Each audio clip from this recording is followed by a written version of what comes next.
never be the same for one Fort Worth family after a husband and father of two was found dead in his driveway. The discovery happened on Davis Avenue near Mississippi Avenue. The widow of Oscar Beto Lopez says he was killed by a neighbor upset over his loud music. Meredith Yeomans has the story. It's supposed to be a happy time, and I can't be happy right now. Tragedy at Thanksgiving time for the Fort Worth family who lives in this Davis Avenue home. Coming next year, the year after, I don't know what day, but at some point Thanksgiving is going to fall on the day of his death. Amanda Fernicola says her husband, 26-year-old Beto Lopez, returned home with food for his family Sunday night when gunshots were heard outside the home. She says she saw his truck, but not him. So I walk out the back door while calling him, and as I'm walking up to the truck, I can see his legs on the ground. And I never be. The family of Stephen Weatherford started Christmas Day mourning his mom. He was the best person you could ever meet. His family, everybody so much. He died trying to get them out the house, and he succeeded. I love him so much. Lashante Mayo was Stephen's girlfriend. She just learned on Christmas morning that he was going to propose on New Year's Eve. I know he's looking down on us right now, and I don't know what else to say. I just wish he was here right now. His aunt, Eunice Smith, says for generations, Weatherford has hosted big holiday parties like Christmas at the family home. She says Stephen was sleeping out when the fire erupted. He was just trying to save everybody, make sure everybody was out the house. He may not have known that they all went out the back. And my other nephew was calling for him because they were all in the back and they were calling, Stephen, come out.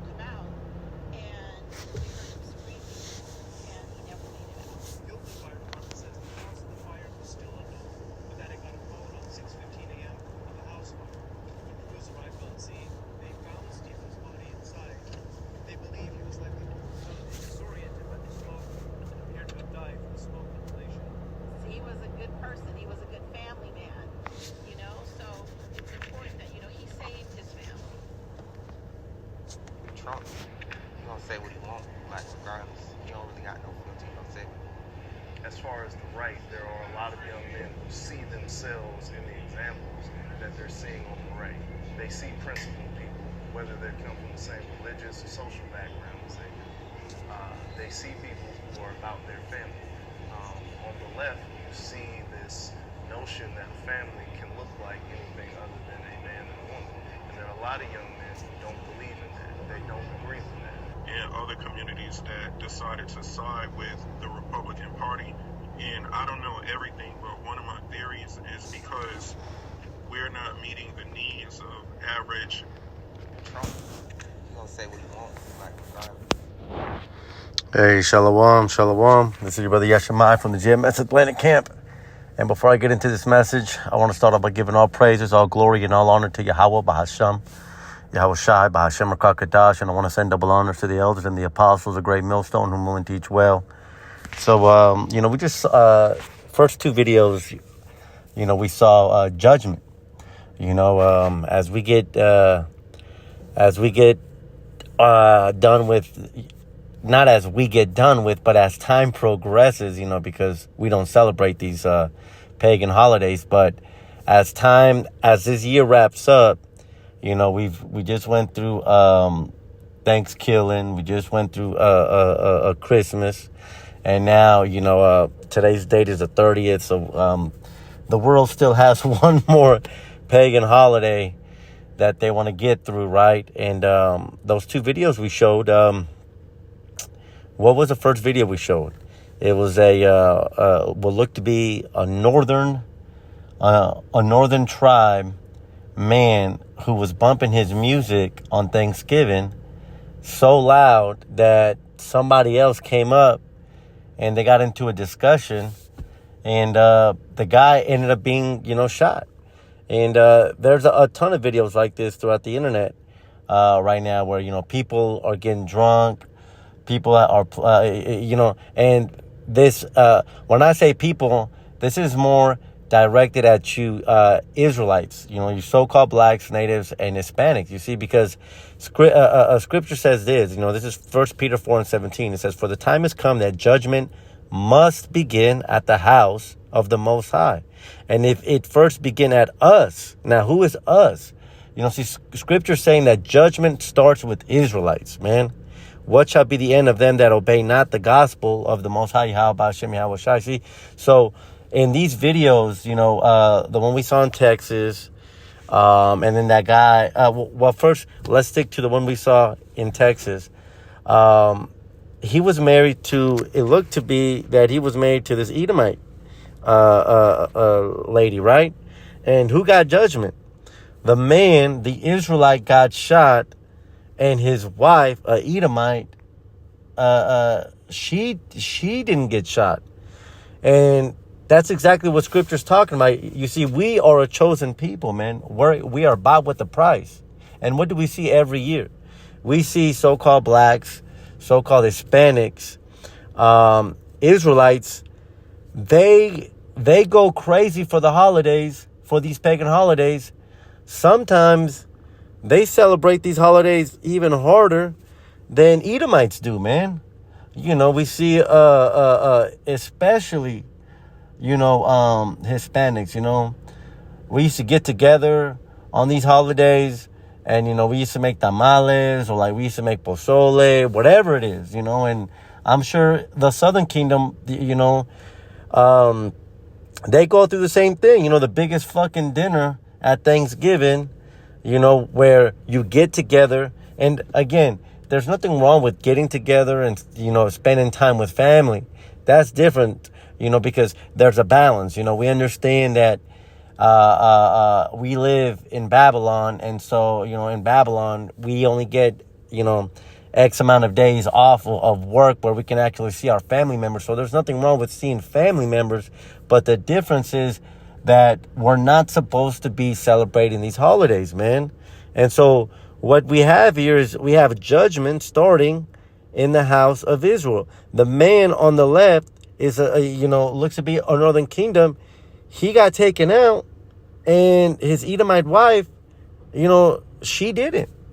And that's exactly what scripture says. Same thing with this man here. He went through this house fire.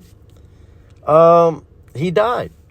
And we see this often too, Christmas tree fires, and scripture tells us not to bring in a tree into the house. And that's exactly what you guys do, man. And now we have this man here, he's dead. And, we kind of feel bad for, because we hate to see our people fall. But at the same time, man, really, there's no excuse anymore, because everyone at this point or another, has heard about the Hebrew Israelites. And even if you haven't, everyone knows that Christmas, this isn't even the time of Yahweh Shai's birthday, man. So, like, what are you doing? Oh, well, it's for the kids, it's for the family. No, we are bought with the price, man. See, we're supposed to be separating ourselves from this world. And then I followed it up with this video too, because the spirit that our people in, that the spirit that our people are in, is that they think that with Trump coming in, that America's gonna be saved, man. People are starting to people have high hopes for this year, man. See, our people are trying so hard to be a part of Babylon, man, but really what you're doing is you're settling yourself in for destruction, man. And when I seen that video about the guy, this guy here with the house fire, it said he escaped the house fire, and then he ran back in.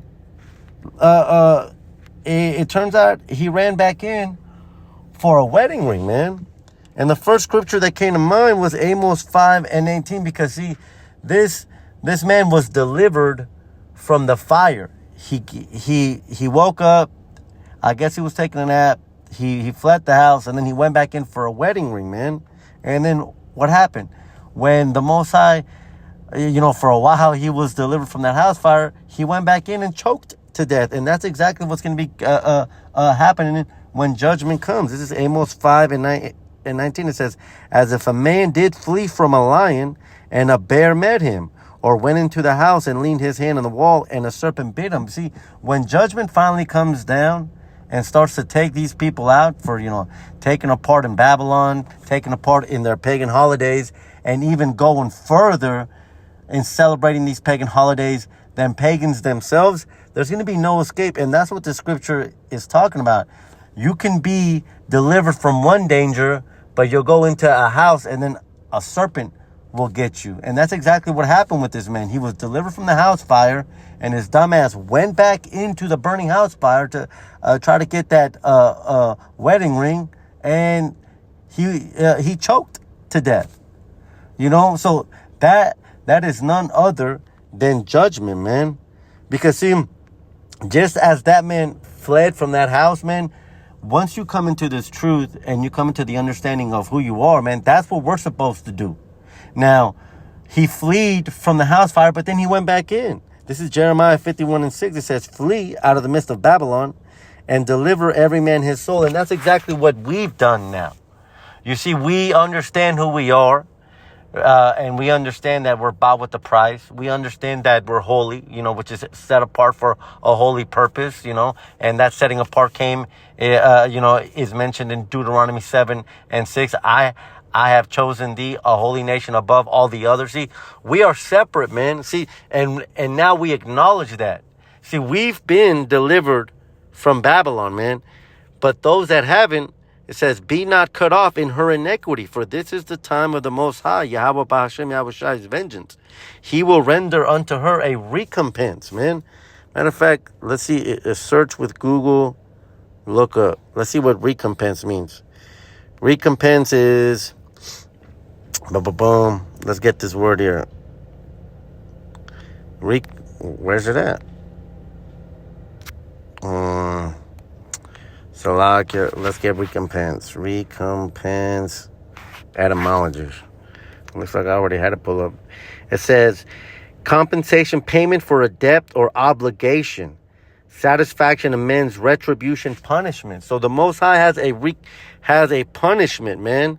You have a debt that you have to pay. You see, you guys forget that we have to give account for every idle word and every action done, man. So that's the debt, So just as these people keep celebrating these holidays, man, we get small glimpses of these things every year. People burning, people's houses burning, people dying, people getting shot, because that's part of judgment. But the judgment coming is far worse than what we just saw, man. See, when scripture talks about fleeing from the midst of Babylon, it's not talking about actually leaving Babylon, man. See, it's talking about spiritually delivering our souls from Babylon. And that's exactly what we've done. And we have to continuously keep ourselves apart from this place, man. We can't get, I'm going to have to go. There's somebody here that wants to talk to me, but we can't go back into this, man. And we need to remember Lot's wife. We have this lady who was delivered from Sodom and Gomorrah's judgment, and she looked back, man. So, this is a struggle, especially for women, because, once we understand that women truly are the weaker vessel, and that the eyes, they have wandering eyes, as mentioned in the Garden of Eden, man, this can be a stumbling block, man, and women have to be able to not put their men through a thing, not have attitudes when these holidays come, when these anniversaries come. We've been delivered from that, and we don't want to look back, because this is what happened. It says, but his wife looked back from behind him, and she became a pillar of salt. We have been delivered. She was delivered. We can't look back, because if you do look back, you're going to be destroyed, man. So with that, I say shalom, and until the next one.